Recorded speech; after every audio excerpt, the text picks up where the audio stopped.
c'est basiquement le mélange entre un Dark Souls et mille et une pattes. La semaine dernière est enfin sorti le nouveau jeu vidéo de la Team Cherry, et suite de leur titre absolument culte, Hollow Knight Silksong, l'un des jeux indépendants que j'attendais le plus. D'autant que sa sortie s'est fait pas mal attendre après un premier trailer de gameplay qui a été diffusé, attention, il y a 6 ans. Ce genre d'attente, c'est quelque chose qui n'arrive presque jamais dans le monde du jeu vidéo indépendant en tout cas, et c'est d'autant plus marqué que le premier Hollow Knight est aujourd'hui considéré comme l'un des meilleurs Metroidvania jamais conçus. Moi perso, j'ai jamais joué à Hollow Knight, du coup c'est quoi? Hollow Knight, c'est basiquement le mélange entre un Dark Souls et mille et une pattes, et on y incarne un petit chevalier insecte dans une aventure avec une histoire relativement opaque et dont la quête va nous amener à rencontrer plusieurs boss bien relevé. Et pour moi, donc, il y a 3 éléments qui font du premier opus de la licence un véritable banger. D'abord, son ambiance générale très travaillée, qui s'appuie sur de magnifiques environnements très différents les uns des autres, et sur une musique absolument parfaite, qui est composée par Christopher Larkin, qui accompagne aussi bien les calmes phases d'exploration de l'univers du jeu, que ces segments très nerveux de combat. Le deuxième élément capital,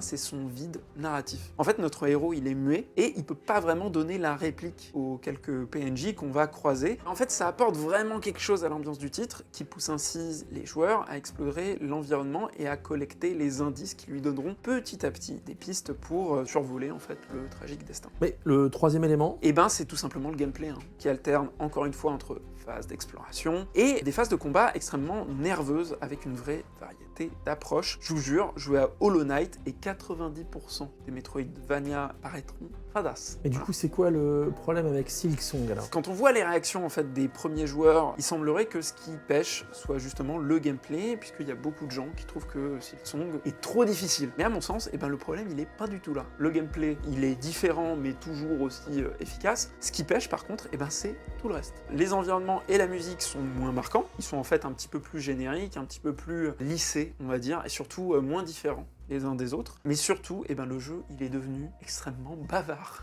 Hornet parle, contrairement au héros de Hollow Knight, on a un flux d'informations qui est constant pendant tout le jeu, et qui laisse beaucoup moins la place au mystère. Bref, la Team Cherry, consciente de l'attente autour d'Hollow Knight, tente de faire ressembler leur jeu à un AAA, extrêmement accessible, sans en simplifier le gameplay. Le jeu se trouve le cul entre deux chaises, incapable de parler à un public de casu, et décevant ses fans de la première heure. Abonne-toi, lâche ton like, sois sympa, tu veux choisir qui on invite ou de quoi on parle? Fais-nous en part dans les commentaires.